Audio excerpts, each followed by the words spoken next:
కు నమస్కారం.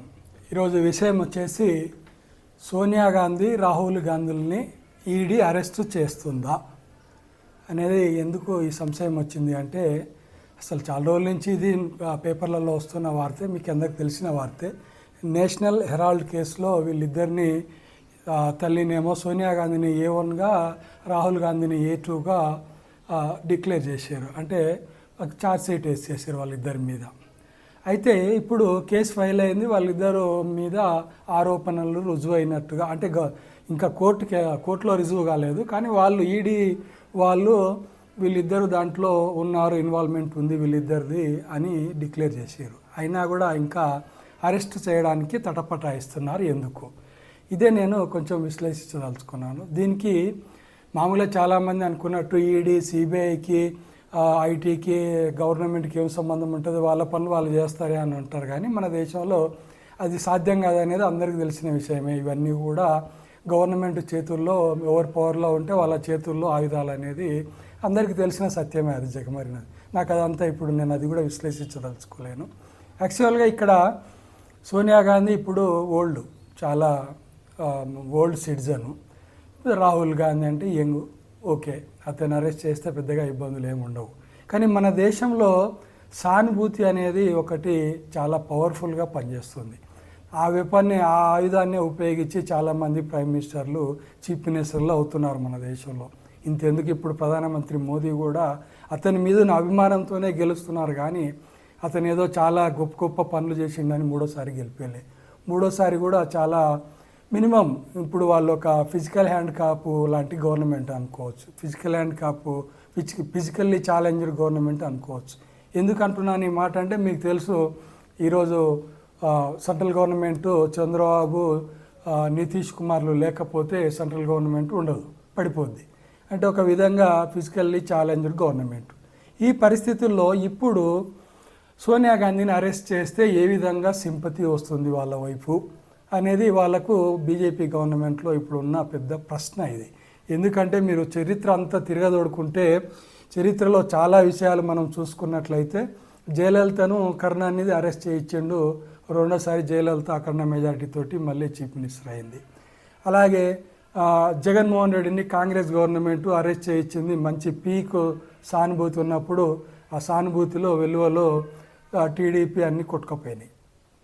మళ్ళీ చంద్రబాబు నాయుడును జగన్మోహన్ రెడ్డి కూడా అదే తప్పు చేసిండు. చంద్రబాబు నాయుడును 75 ఏళ్ళ 80 ఏళ్ళ మనిషి అని చూడకుండా, వృద్ధుడని చూడకుండా అరెస్ట్ చేసి జైల్లో పెట్టిండు. దాని ఫలితం ఇలా అనుభవిస్తున్నాడు. అలాగే రేవంత్ రెడ్డిని కూడా కేసీఆర్ గారు అరెస్ట్ చేసి లోపలేసిండు. దాని ఫలితం ఈరోజు బయట కూర్చున్నాడు, ఆపోజిషన్ సీట్లో కూర్చున్నారు. సో ఇవన్నీ ఆలోచించినప్పుడు బీజేపీలో ఒక రకమైనటువంటి భయం అనొద్దు, ఒక రకమైన ఫీలింగ్ మాత్రం ఖచ్చితంగా వచ్చిందని నేను అనుకుంటున్నాను. అందుకే ఇప్పటిదాకా అరెస్ట్ చేయకపోవడానికి మూల కారణం ఏంటంటే, ఈ సింపతి సానుభూతి యొక్క వేవ్ ఎక్కడ వాళ్ళకు అనుకూలంగా మారుతుందో అనేటువంటి భయం మాత్రం ఉంది అనేది సత్యం.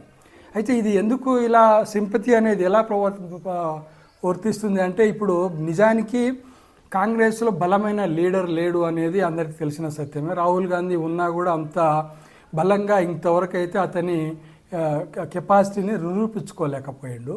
కాకపోతే లాస్ట్ ఎలక్షన్లో కొంత ప్రభావం చూపగలిగినా కూడా ఆపోజిషన్ లీడర్గా ఎదగగలిగాడే తప్ప మోదీకి సమానంగా మాత్రము ప్రజాభిమానాన్ని చూరగొనలేకపోయాడు. దాంట్లో విఫలమైందనే మనము చెప్పుకోవచ్చు. ఇటువంటి టైంలో బీజేపీకి ఇప్పుడు మోదీ ప్రాబల్యం కూడా తగ్గుతున్నట్లుగా ఉంది దేశంలో. అలాంటి టైంలో ఇప్పుడు సోనియా గాంధీని అరెస్ట్ చేస్తే ఖచ్చితంగా అది వాళ్లకు మాత్రము అనుకూలంగా ఉండదు. అది డెఫినెట్గా ఆపోజిషన్కు అనుకూలంగా ఉంటుంది అనుకోవచ్చు. మీరు మరి కాంగ్రెస్ ఏ రాష్ట్రంలో కూడా బలంగా లేదు కదా, మరి వాళ్ళకి వచ్చే అదేంది నష్టమేంది, బీజేపీకి వచ్చే నష్టమేంది అనేది కూడా మీలో ఒక అనుమానం రావచ్చు. దానికి నేను ఒక విశ్లేషణ చెప్తాను. చాలాసార్లు మన దేశంలో ప్రతిపక్షాలు బలంగా లేనప్పుడు కూడా, లైక్ దేవగౌడే, చరణ్ సింగ్, విపి సింగ్, వాజ్పేయి ఇలాంటి వాళ్ళు బలంగా ప్రతిపక్షాలు లేనప్పుడు కూడా ప్రైమ్ మినిస్టర్లు కాగలిగారు మన దేశ చరిత్రలో చూసుకుంటే. ఇప్పుడు కూడా చాలా రాష్ట్రాలలో లోకల్ పార్టీలు చాలా బలంగా ఉన్నాయి.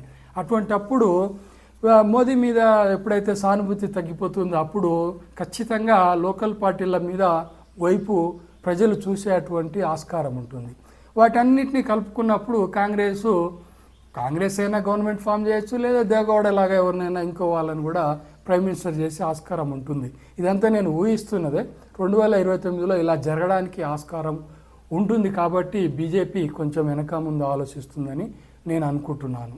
ఒకవేళ అది జరగకపోవచ్చు కూడా, కానీ నాకైతే అలా అనిపిస్తుంది. సోనియా గాంధీని ఇప్పుడు అరెస్ట్ చేస్తే మాత్రము బీజేపీ కొరితో తలగొక్కున్నట్టే. ఇది అనొచ్చు అనకూడదో తెలియదు, కానీ ఖచ్చితంగా అలాంటి మన ఎగ్జాంపుల్ మనం చెప్పవచ్చు. ఎందుకంటే ఇప్పుడు ఆమె ఏజ్ రీత్యా ఇన్ని సంవత్సరాల నుంచి కాంగ్రెస్లో ఉన్న ఆమె వృద్ధాప్యంలో ఆమెను ఏదో ఒక సివిల్ కేసులో, అంటే ఈడీ అనేది ఎలాంటి కేసో అందరికీ తెలుసు, అలాంటి కేసులో అరెస్ట్ చేసి జైల్లో పెడితే ఖచ్చితంగా ప్రతిపక్షాలకు ఇది ఆయుధంగా దొరుకుతుంది 2029లో అనడానికి ఏమాత్రం సందేహం లేదు. నా వీడియో నచ్చితే సబ్స్క్రైబ్ చేయండి, షేర్ చేయండి, లైక్ చేయండి. ధన్యవాదాలు.